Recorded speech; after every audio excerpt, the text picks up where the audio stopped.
And we're coming to you live for the Built Ford Tough Studio. Boomer Esiason, Greg Giannotti. It's Boomer and Gio on the Fan. Simulcast across the country on CBS Sports Network and wherever you are in the free Odyssey app. Good Tuesday morning. Great Knicks win last night without OG Anunoby. We've got Super Bowl week rolling on. You got opening night last night. Saquon talking to Jameis Winston about the Giants. A couple of big-name players on the trading block in the NFL. So a lot going on in sports. Good morning, Boomer. How are you? Yeah, good morning, G. I'm doing well. And, I heard Al open up this morning about, how he's glad he's not in New Orleans. That's right. I heard that. Yeah. He is such a snob. It's unbelievable. Here's the thing. Last year we got treated so well by CBS, and I'm not look, they took great care of us. They put us in the Wynn Hotel. Oh, it was great. We had our studio right below our feet down, when we came right downstairs. Perfect. We didn't have to leave the building. It was a first-class operation. We looked great. We sounded great. Even Al looked great. And, I think what he was worried about this year was that it was not going to be the same experience as we had last year. And this is why he did not want to go down there. And by the way, I just saw some of the hotel pricing down there. So for a 5-star hotel room, it's about $4,500 a night, and it's 3-night minimum. And for like a Motel 6, it's like $700 a night. Wow. However, the post or the secondary market ticket prices have come down about 30%. Interesting. And I think that's because it's probably a little Chief fatigue. I don't think a lot of people like the Eagles, other than the people who live in Philadelphia. Yeah. And everybody was hoping, I believe, America wanted Buffalo and Detroit, and they wanted something fresh and something new. And this is the last thing from fresh and new because we saw it 2 years ago. Exactly. But the way I look at it, I look at an opportunity for greatness. And there's already greatness in terms of Kansas City and what they've done with Andy Reid and Patrick Mahomes for sure. But to win 3 in a row would be amazing. It's never been done before.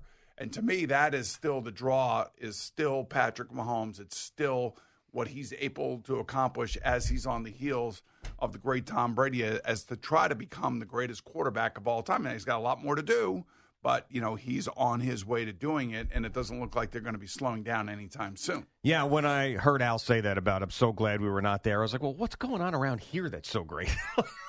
Like, honestly, it's very, very quiet. It's cold. We're going to get some wintry mix tomorrow. Like, I understand the travel, and it's a lot, and you guys did it a hell of a lot more than me, so I don't have any fatigue with it. Like, I only went to 4 Super Bowls. I think you guys probably went to close to 15 of them, maybe more. And by the way, Al was always treated first class. Oh, yeah. I never half-assed with Al. Al was always treated first class. A lot of times early on, he wanted to leave. He didn't want to go to the game. Yes. Like Gino always wanted to go to the game. Of course. And then Al would start complaining as the week went on about how he couldn't wait to get the hell out of the Super Bowl city. So I think he's happy this year that he doesn't have to go, and that's the reason why, because he's a Super Bowl snob. Yeah, I kind of miss it. I mean, I don't miss because, I was talking to C-Mac this morning about it. He goes, oh, you miss being at the Super Bowl? I'm like, well, I kind of like the travel. I like the camaraderie that we have. And we don't really do your regular Radio Row show. We have like a couple of guests because we're early in the morning. So we're not just pumping people through talking about whatever product. It's not the same thing as like an afternoon show. Yeah. So it's a little bit better. There's JB in Vegas. Yeah, we had big JB last year. Yeah, so he was all pumped up. He actually said that remember what he broke the news that Phil Simms actually was wearing his wife's glasses? Remember when I said... Oh, yes. I said, what about the lady glasses for Phil? And he goes, yes, they literally are lady glasses because he wears his wife's glasses. And then we did not hear from Phil for a number of months after that. He was very, very mad at us. He was very mad at us, even though we didn't say it. I mean, I did kind of get it out of JB, but we didn't say it. JB said it. We wanted to make JB say it. Certainly, and he JB, did. Yeah, just without realizing that he said it, that he actually said it. Yeah. So for me anyway, Al, I'm actually kind of glad, I mean, like, it's a hustle bustle. It's getting up. You're not in your own bed. It's just, it's sometimes it could become a pain in the ass. And maybe it's just because I'm getting older and I don't want to be annoyed. by things that don't work or cars that don't show up or Yeah. waiting online at a restaurant. I mean, That's why last year was so perfect, because everything was right there. You didn't have to worry about any of that we stuff. made it perfect. Maybe that's why I'm missing it, because it was so good last year. And plus, we went to Summit Golf Course. We played golf a couple times. And I know that's what you would want to do if we were down in New Orleans. Well, yeah. I mean, and also, if you think about that week, like how great that we were on the Drew Barrymore show. We had the Randy Moss thing. I ended up on Sunday NFL Countdown the morning of the Super Bowl. It was one of the best weeks I had. I know. I understand that. And you had great restaurants. Yeah. We had the Breitling. We were unveiling the Breitling Super Bowl watches. That was great. Yeah, met Trevor Lawrence and CJ Mosley was there, and all the NFL Today guys. That Italian restaurant there in the Wynn, I probably went there like 7 times that week. It was really good. I remember that was right to the right of the elevators. Yes, I know. I forget the name of it, but I got something different every time. I mean, there wasn't a bad thing about the experience at all. At all. There wasn't one thing that we did or didn't do that we didn't enjoy. Yeah. I don't know, Stephen. Did Stephen Waldron traipse you guys around somewhere? No, not us. Not me, at least. Okay. I know he was all over the Drew Barrymore thing. And remember, he was talking to Tony Romo or somebody, or Tracy Wolfson. He was chatting up Tracy Wolfson, like the two of them had gone back like 20 years and they had just met. That's how comfortable Steven makes everybody. Well, think about Steven. He doesn't get out much. He's stuck. He's stuck. Where he's stuck right now. Exactly. He's just. I don't know if they're in the basement. Steven, where are you guys over there? Yeah, I don't even know where they are. Are you guys up on the upper floor across the street at the BMW building, or are you in? You're over there. Really? That sounds sarcastic. What do you mean it's beautiful over there? We got everything. What does that mean?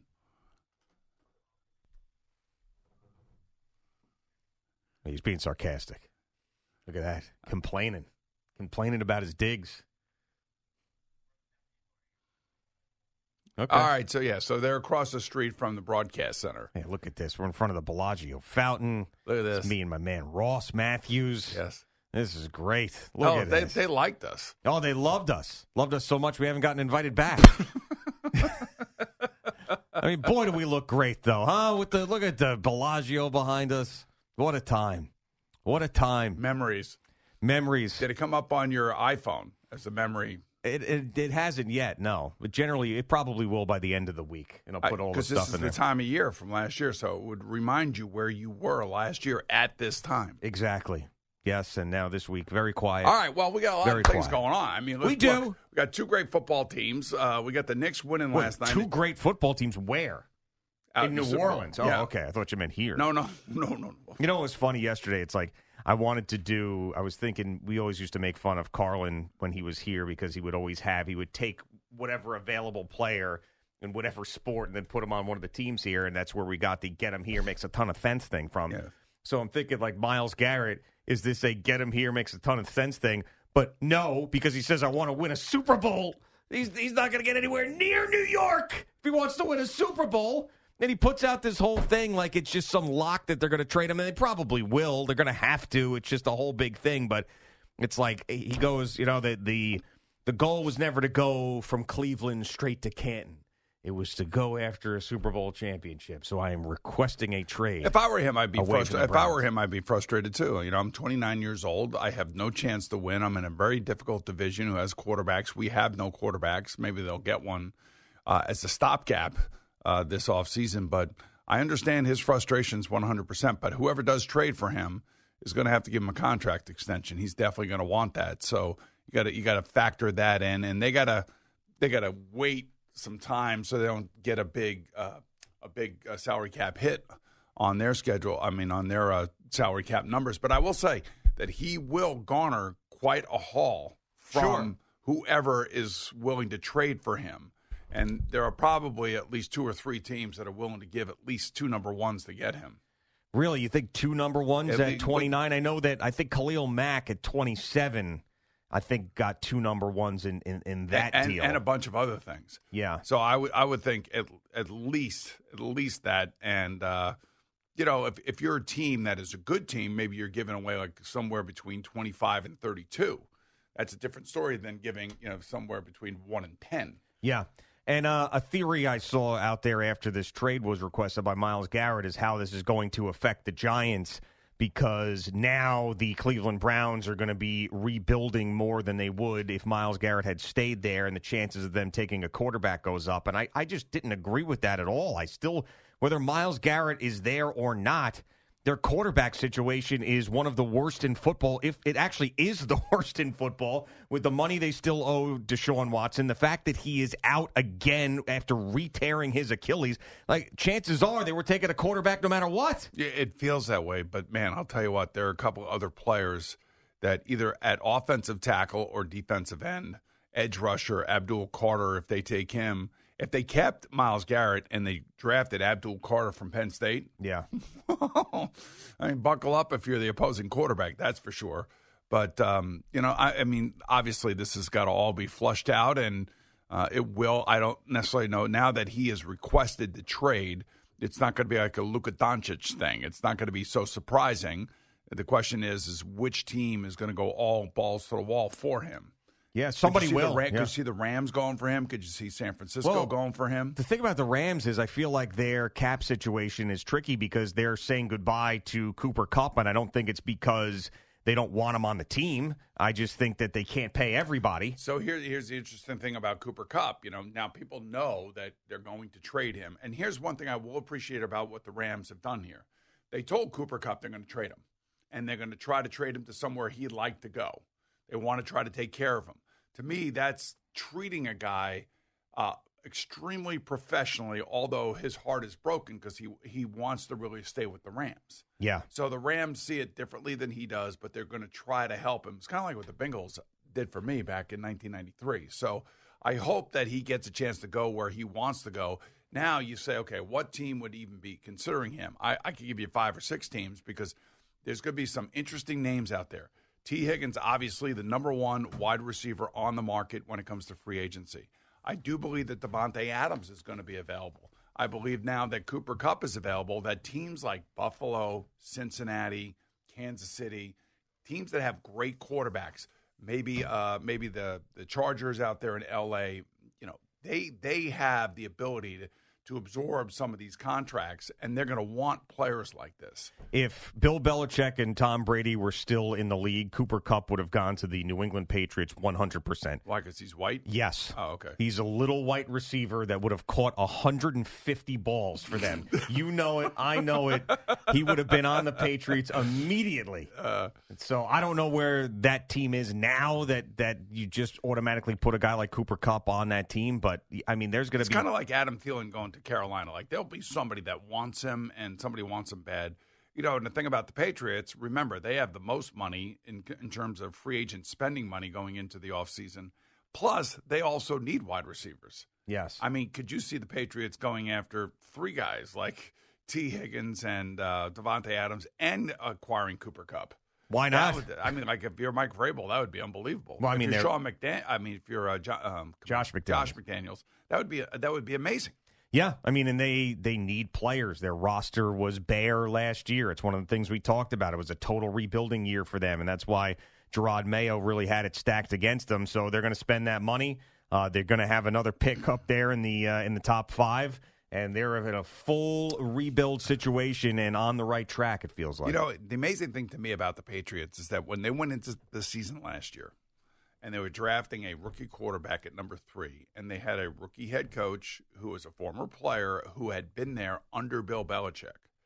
The Jets have a rookie head coach who has not been here, but did play here under Bill Parcells back in the 90s.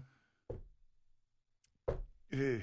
It feels very similar. It feels very like you wonder about whether or not this thing is going to get off the ground right, especially if they don't get the right quarterback. I mean, they did exactly what I thought they were going to do and the exact opposite of what I wanted them to do in almost every single situation. First-time head coach, first-time general manager, inexperience all over the coaching staff. But, I mean, there was a lot of people who turned jobs down, too, like who didn't want to talk to them because of the situation they were in, which we knew. So, I mean, the fact that they got a guy who actually wanted to coach the Jets is a good thing. But there's just so much inexperience everywhere, and it may end up working out. As you mentioned, you had to start somewhere, but, I mean, my goodness. And then Nick Caley, by the way, he took a different job. He went to go to C.J. Stroud down in Houston. Right. The guy that's floating out there right now, I don't think he's gotten a job anywhere yet, is Bobby Slowick. Right. Who was everybody's apple of everybody's eye last year when he was working with the rookie C.J. Stroud. Everybody put him in the same sentences as Ben Johnson at the time. It was like Ben Johnson, Bobby Slowick, these guys are the next two. And by the way, watching their game against Kansas City, there were guys that were running open. Yeah. I thought Bobby Slowick was calling a good game. It's just that for whatever reason, Houston just couldn't get over the hump and then committed a couple penalties. And then, obviously – all the controversy coming out of that game against Kansas City. I mean, they fought Kansas City tough, but then again, everybody fights Kansas City tough. I don't know. I don't know where that guy's going to end up, but I thought he was like on the rise, and now all of a sudden he gets fired from Houston unceremoniously, and I don't know why. Well, they had underachieved most of the year offensively. Had injuries all over the place. Well, I mean, Tank Dell was healthy for most of the year. They lost Nico Collins there for a while. Yeah, but he was back in the postseason. I mean, I don't know if they I guess Dalton Schultz was out for a little bit too. But I don't know what happened there. I have no idea. Maybe it's another one of those Luka things where we have no idea what's going on behind closed doors. And the fact that he didn't get a job, he was fired a little bit later, but the fact that he hasn't gotten a job yet is another thing where it's like there's got to be something going on there. So the interesting thing, you just brought up Luka. So it's Nico Harrison, dude. Yeah. He was the Nike executive. I was seeing this. The Nike executive that screwed up the Steph Curry thing. So Steph Curry ended up going to Under Armour. Ooh. And on top of that, supposedly he only called Pelinka, right? Mm-hmm. But there was a third team involved. Yeah, Danny Ainge didn't know about it. Supposedly didn't know about what? Didn't know No, he didn't know the players that were involved. He just knew that he was acquiring a player, or he said to Nico and Pelinka, "Yeah, I'll help you guys out. I'm just not really sure what you're doing." Yeah, he didn't know until an hour before the deal was announced that those two guys were actually in it. The next thing I heard also, and I think it was either Perkins, there was one of those guys, one of those ex-NBA guys, was talking about how Luka Doncic had just bought a $15 million house in Dallas. Yeah. Well, they'll be able to figure that out, I would think, right? That's a problem to have. Nice problem to have, I guess. Yeah, that's a good problem to have. I also saw that there was a better deal on the table that wasn't taken by Dallas as it sort of got whittled down, but like the initial offer. Yeah, I know. I saw that too, and I'm like, what? Why was it money or was it? I don't know. I think I'm not. It's one of the weirder things ever. Here's a theory that I also read yesterday, and obviously it's, you have a million theories going on out there, from Mavericks fans who we had call in yesterday, from the ESPN guys that cover the league, the TNT guys that cover the league, the guys that cover the team and everything, that Miriam, was it Adelson, the owner, or Adelson, I guess, it's Adelson, is trying to tank so she can move the team to Las Vegas if they don't get a new arena with a casino in Dallas?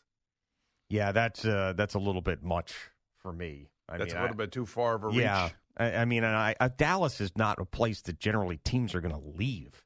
It's a huge market. No, I know that. It doesn't make any sense. I'm just telling you what I read. Yeah. I read a million different things, and I think there is a.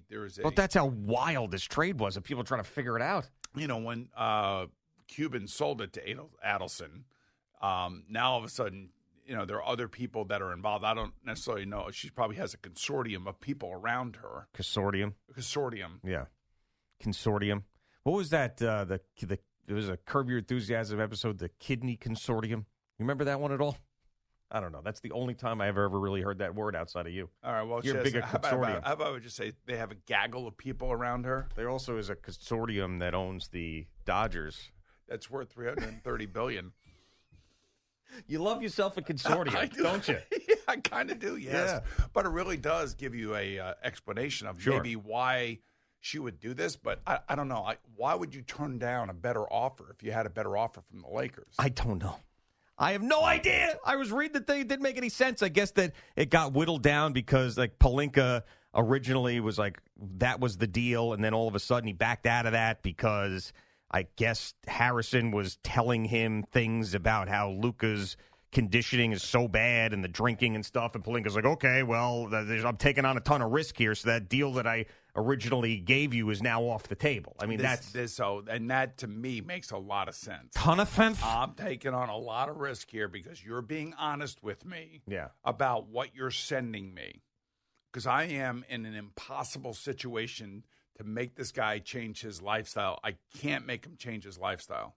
So that has to be that and the $345 million that this guy was probably expecting. Yeah, it's expecting 100%. And this is a $115 million wake-up call right now.